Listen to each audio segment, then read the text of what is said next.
యేసు సిలువలో మాట్లాడిన రెండో మాట లూకా సువార్త 23వ అధ్యాయం 43వ వచనం.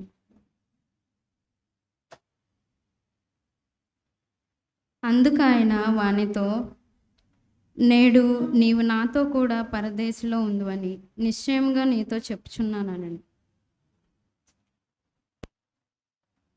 ఈ రెండో మాట విషయానికి వస్తే ఇక్కడ మనకు ఒక పిక్చర్ కనిపిస్తుంది.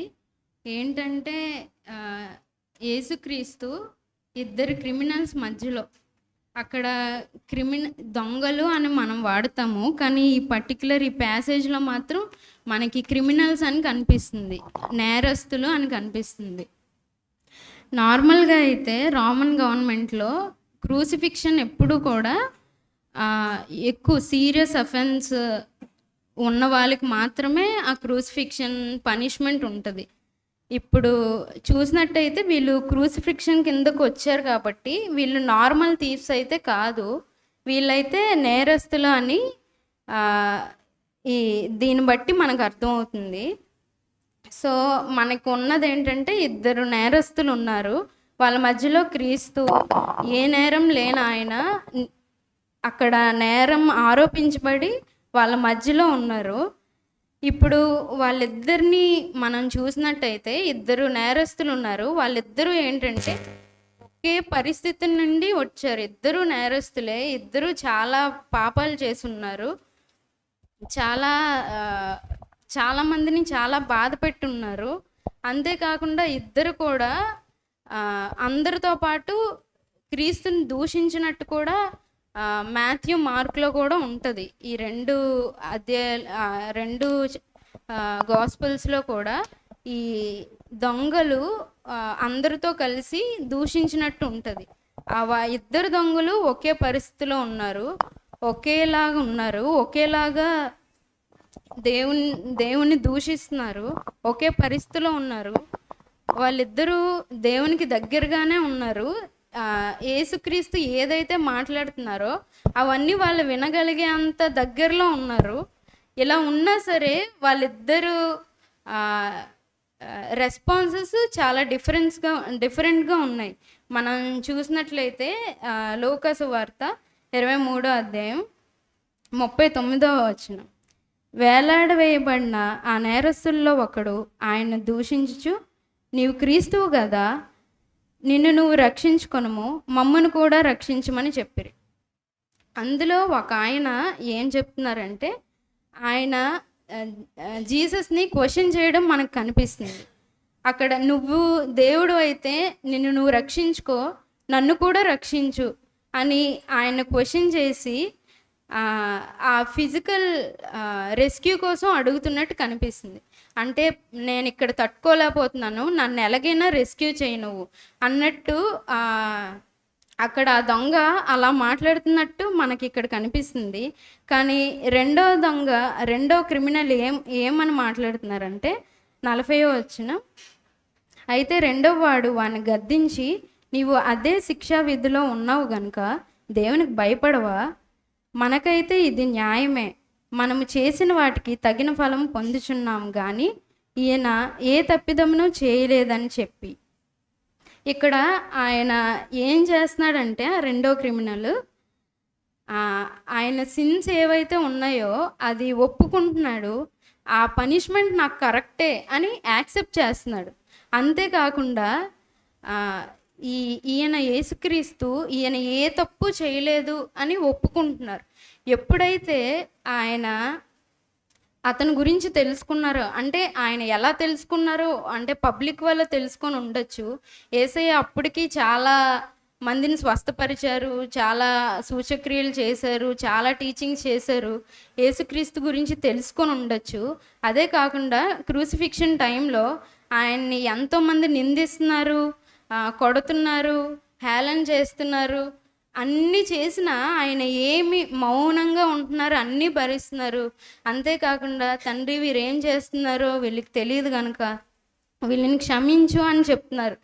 మేబీ ఇదే ఆ రెండో దొంగ మారడానికి ఏమైనా ఉపయోగపడి ఉంటుందో ఏమో నాకైతే తెలియదు. కానీ ఆ రెండో వ్యక్తి ఏంటంటే యేసుక్రీస్తు ఎవరో తెలుసుకున్న తర్వాత తనేంటో తనకు అర్థమైంది. నేను ఒక పాపిని అని అర్థమైంది, నాకు ఈ పనిష్మెంట్ కరెక్టే అని అర్థమైంది, యేసుక్రీస్తు ఏ తప్పు చేయలేదని అర్థమైంది.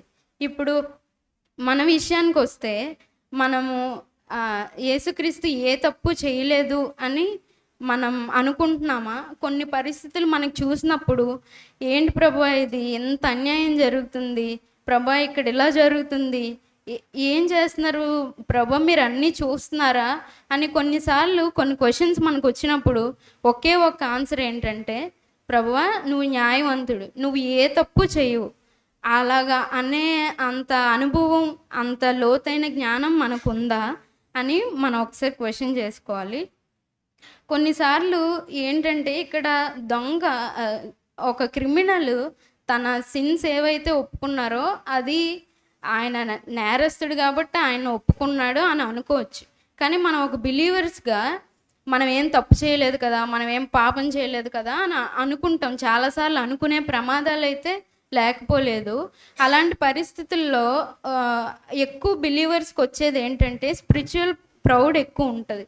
ఏంటంటే నేను దేవునితో ఉన్నాను కదా, దేవునికి దగ్గరగా ఉన్నాను కదా, నేను చర్చ్లో అన్ని విషయాలలో నేను ముందుంటాను, లేదంటే నేను రోజు బైబిల్ చదువుతాను, ప్రేయర్ చేస్తాను, నేను చాలా బాగా బోధించగలను, ఇలాగ ఏదైనా ఒక స్పిరిచువల్ ప్రౌడ్ అనేది ఉంటుంది చాలా మందిలో, మనలో నాలో కూడా ఉంటుంది.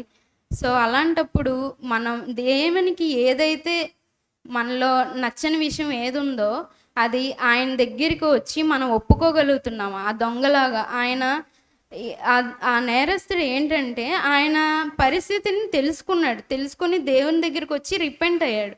అలాగే మనం దేవునికి వ్యతిరేకంగా ఏమైతే చేస్తున్నామో వాటికి మనం రిపెంట్ అవుతున్నామా? నిజంగా దేవునికి దగ్గరగా ఉన్నామని మనం ఫీల్ అవుతున్నామా?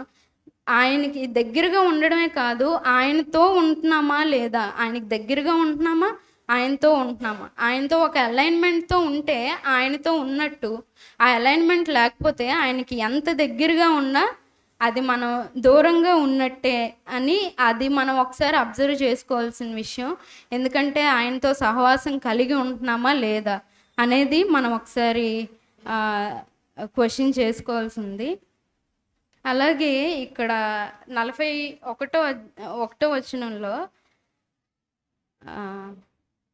42వ వచనం, ఆయన్ను చూచి యేసు, నీవు నీ రాజ్యంలోనికి వచ్చినప్పుడు నన్ను జ్ఞాపకం చేసుకొనమనను.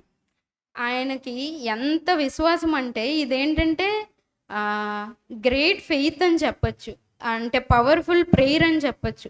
ఎందుకంటే ఇక్కడ మనం చూసినట్టయితే యేసు అన్న ఒక్క మాట వాడుతున్నారు. ఆ ఒక్క మాటలో ఆయన ఎంతైతే తగ్గించుకుంటున్నారో అది మనకు అర్థమవుతుంది. ఆయన ఏం కాంప్లెక్స్ వర్డ్స్ యూజ్ చేయట్లేదు, ఒక థియలాజికల్ టర్మ్స్ ఏం యూజ్ చేయలేదు ప్రేయర్ చేయడానికి. కానీ యేసు అన్ని స్టార్ట్ చేస్తున్నారు. ఏమంటున్నారంటే నీ రాజ్యంలో నన్ను జ్ఞాపకం చేసుకో. అలాగా ప్రేయర్ చేయాలని అనుకుంటే ఆయనకి ఎంత లోతైన అనుభవం ఉండాలి. ఎందుకంటే ఆయన గుర్తించాడు మరణం తరువాత కూడా ఒక లైఫ్ ఉంటుంది అని ఆయనకు అర్థమైంది. అప్పటి వరకు ఆయనతో ఉన్న ఆయన శిష్యులకు కూడా కింగ్డమ్ గురించి సరైన అవగాహన లేకపోవడం కాదు, అందులో షూర్గా లేరు వాళ్ళు. అలాంటి టైంలో కూడా ఈయన నీ రాజ్యంలో నన్ను జ్ఞాపకం చేసుకో అని మాట్లాడడం అనేది చాలా గొప్ప ఫెయిత్ అని అయితే నాకు అనిపించింది. ఆ థీఫ్ అయితే అక్కడున్న పరిస్థితుల్లో చాలా పెయిన్ఫుల్ పరిస్థితిలో ఉన్నాడు. ఆయన చాలా కష్టంగా ఉన్నాడు. నలుగురు మధ్యలో చాలా వేదనగా ఉన్నాడు, చాలా డిఫికల్ట్ సర్కమ్స్టాన్సెస్లో, డిఫికల్ట్ పొజిషన్లో ఉన్నాడు. కానీ ఆయన అయితే ఫిజికల్ నీడ్స్ గురించి అడగలే. ప్రభువా నన్ను ఇక్కడి నుంచి తప్పించి, నువ్వు ఎంతో స్వస్థపరిచావు కదా, ఎంతోమందిని మరణం నుంచి లేపావు కదా, నన్ను కూడా దీని నుంచి తప్పించు అని అయితే ఆయన ప్రేయర్ చేయలేదు. కానీ ప్రభువా నీ రాజ్యంలో నన్ను జ్ఞాపకం చేసుకో. ఆయన ప్రేయర్ చేసింది ఏంటంటే స్పిరిచువల్ ట్రాన్స్ఫర్మేషన్. ఒక దొంగలా ఉన్న ఆయన, ఒక నేరస్తుడిగా ఉన్న ఆయన ఇక్కడికి వచ్చేసరికి ఒక స్పిరిచువల్ ట్రాన్స్ఫర్మేషన్ కోసం ప్రేయర్ చేస్తున్నట్టు మనకు కనిపిస్తుంది. ఇప్పుడు మనం అది అప్లై చేసుకుంటే మన ప్రేయర్స్ ఎలా ఉన్నాయి? అది విశ్వాసంతో కూడిన ప్రేయర్సేనా? మన ప్రేయర్లో మనం ఫిజికల్ నీడ్స్ గురించి మనం ప్రేయర్ చేస్తున్నామా? ఆ కష్ట పరిస్థితులు దేవుడు మనకి అలౌ చేసినప్పుడు ఎందుకు ప్రభువా అలౌ చేసావు? ఇందులో నేనేం నేర్చుకోవాల్సి ఉంది? నేను ఏది స్పిరిచువల్గా ఎదగడానికి నాకు ఇది ఎలా సహాయపడుతుంది అని మనం ఆలోచిస్తూ ఆ స్పిరిచువల్ ట్రాన్స్ఫర్మేషన్లోకి మనం వెళ్తున్నామా? అదొకటి మనం పరీక్షించుకోవాల్సి ఉంది. ఆ తర్వాత చూసినట్లయితే 43వ అధ్యాయము 43వ వచనం. అందుకు ఆయన వానితో, నేడు నీవు నాతో కూడా పరదేశంలో ఉండు అని నిశ్చయముగా నీతో చెప్పుచున్నానని. ఆయన ఒక క్వశ్చన్ అడిగాడు, ఒక రిక్వెస్ట్ చేశాడు, ఒక స్మాల్ రిక్వెస్ట్. ప్రభువా నన్ను జ్ఞాపకం చేసుకో అన్నాడు. అది ఎప్పుడు? నీ రాజ్యంలో నన్ను జ్ఞాపకం చేసుకో అన్నారు. ఆ రాజ్యం ఎప్పుడు వస్తుందో తెలియదు, అది ఫ్యూచర్ కోసం ఆయన అడిగారు. కానీ ఇక్కడ దేవుడు ఏం చెప్పారంటే టుడే, ఈరోజే ఆ కృపకి ఆయన ఎప్పుడు లేట్ చేయలేదు, ఆ కృపను ఎప్పుడు మనకి దూరం చేయలేదు అని దాన్ని బట్టి మనకు అర్థమవుతుంది. ఇంకోటి ఏంటంటే నన్ను జ్ఞాపకం చేసుకో అని చిన్న రిక్వెస్ట్ చేశాడు. దానికి జీసస్ ఎలా స్పందించారంటే నేడు నీవు నాతో కూడా పరదేశంలో ఉంటావు. ఆయన రిక్వెస్ట్ అడిగితే గాడ్ ఏం చేశారంటే ఆయనకి ఒక రిలేషన్షిప్లోనికి తీసుకొచ్చారు. నువ్వు నన్ను రిమెంబర్ చేసుకో అన్న దాని నుంచి యు ఆర్ విత్ మీ అని చెప్పారు. అంటే ఒక ఎష్యూరెన్స్ అయితే ఆయన ఇవ్వడం మనం అక్కడ చూస్తున్నాం. చాలాసార్లు ఆయన ఇది ఎంత గొప్ప విషయం అంటే ఆయన మనల్ని జ్ఞాపకం చేసుకోవడం అనేది, ఆయనతో కూడా మనల్ని ఆయన తీసుకోవడం అనేది చాలా కృపతో. అది మన వల్ల అయితే కాదు, మన క్రియల వల్ల అయితే కాదు, అది కేవలం దేవుని కృప మాత్రమే. అంత ఇష్యూరెన్స్ ఇచ్చారు. కొన్ని పరిస్థితుల్లో మనం ఎలా ఆలోచిస్తామంటే, కొన్ని విషయాలు మన ముందుకు వస్తున్నప్పుడు కొన్ని పరిస్థితుల్లో మనం చాలా కుంగిపోతాం. కొన్ని విషయాలు మనం ఎవ్వరితో షేర్ చేసుకోలేము. కానీ దేవుడికి మన పరిస్థితులు అన్నీ ఎరిగిన దేవుడు ఏం చెప్తున్నారంటే, నేను మీతో కూడా ఉంటాను, మీరు నాతో ఉంటారు, నేను మీతో కూడా ఉంటాను. ఒక ఎష్యూరెన్స్ అది.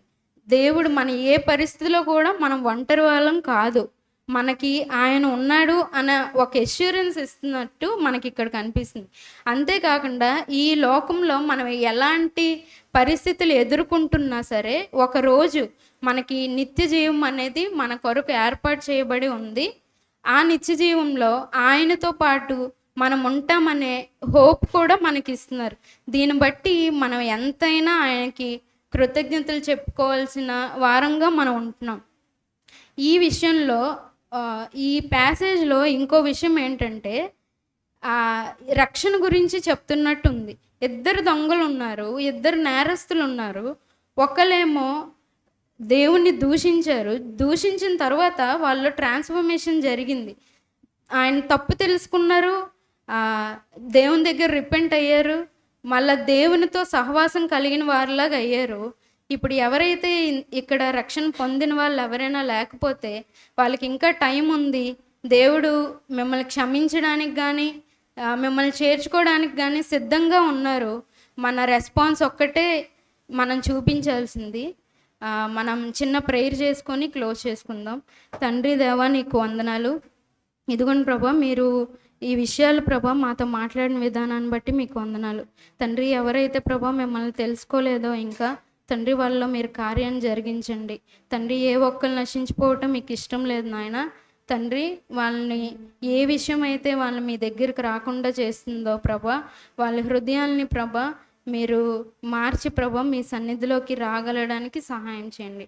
అలాగే ప్రభా రక్షించబడిన మేము ప్రభా విశ్వాస సహితమైన ప్రార్థన చేసి ప్రభా తండ్రి మా తప్పుల్ని మీ ఎదుట ఒప్పుకుంటూ ప్రభా ఆ విశ్వాసంతో కలిసి ప్రభా తండ్రి మీరు ఇచ్చే ఎష్యూరెన్స్తో ప్రభా మేము తండ్రి ఆ స్పిరిచువల్ ట్రాన్స్ఫర్మేషన్లోకి వచ్చి ప్రభా ఒకరోజు మిమ్మల్ని కలుసుకోబోతున్నామని ప్రభా నీ సంతోషిస్తూ ప్రభా నీ కింగ్డంలోకి ప్రభా మీరు ప్రవేశించడానికి ప్రభా మీరు మాకు ఒక కింగ్ లాగా ప్రభా ఉండగలగడానికి ప్రభా మీరు ఇచ్చిన గొప్ప కృపను బట్టి మీకు వందనాలు, స్తుతులు, స్తోత్రాలు చెల్లించుకుంటూ ఈ చిన్న ప్రార్థన యేసు నామములో వేడుకుంటున్నాను తండ్రి. ఆమేన్.